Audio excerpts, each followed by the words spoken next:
Champions ట్రోఫీలో నేడు సిసలైన సంచలనం నమోదైంది. ఆఫ్ఘనిస్తాన్ జట్టు అద్భుత పోరాటంతో ఇంగ్లాండ్ ఓడించింది. భారీ స్కోర్ నమోదైన ఈ మ్యాచ్ లో ఆఫ్ఘన్ జట్టు 8 పరుగుల తేడాతో విజయం సాధించింది. తద్వారా ఇంగ్లాండ్ జట్టును ఛాంపియన్ ట్రోఫీ నుంచి ఇంటికి పంపింది. ఈ మ్యాచ్ లో టాస్ గెలిచి తొలుత బ్యాటింగ్ చేసిన ఆఫ్ఘన్ టీం నిర్ణీత 50 ఓవర్లలో 7 వికెట్లకు 325 పరుగులు చేసింది. Opener Ibrahim Zadran record century 177తో అదరగొట్టాడు. అనంతరం 326 పరుగుల లక్ష్య ఛేదనలో ఇంగ్లాండ్ దాదాపు గెలిచినంత పనిచేసింది. చివరి ఓవర్లో ఆ జట్టు గెలవాలంటే 13 పరుగులు అవసరం కాగా కేవలం 4 పరుగులు చేసి ఓటమి పాలైంది. ఇంగ్లాండ్ 49.5 ఓవర్లలో 317 పరుగులకు ఆలౌట్ అయింది. ఇంగ్లాండ్ ఇన్నింగ్స్ లో సీనియర్ ఆటగాడు జో రూట్ సెంచరీ సాధించాడు. రూట్ 111 బంతుల్లో 120 పరుగులు చేశాడు.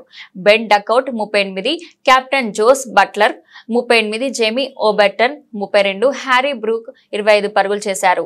ఆఫ్ఘన్ బౌలర్లలో అజ్మతుల్లా ఓబర్లాయ్ 5 వికెట్లు తీయడం విశేషం. మహ్మద్ నబీ 2, ఫజిల్ హాక్ ఫరీక్ 1, రషీద్ ఖాన్ 1, గుల్మదీన్ నాయబ్ 1 వికెట్ తీశారు. ఈ విజయంతో ఆఫ్ఘనిస్తాన్ గ్రూప్ బి నుంచి సెమీస్ అవకాశాలు మెరుగుపరుచుకోగా ఇంగ్లాండ్ వరుసగా 2 ఓటములతో టోర్నీ నుంచి నిష్క్రమించింది.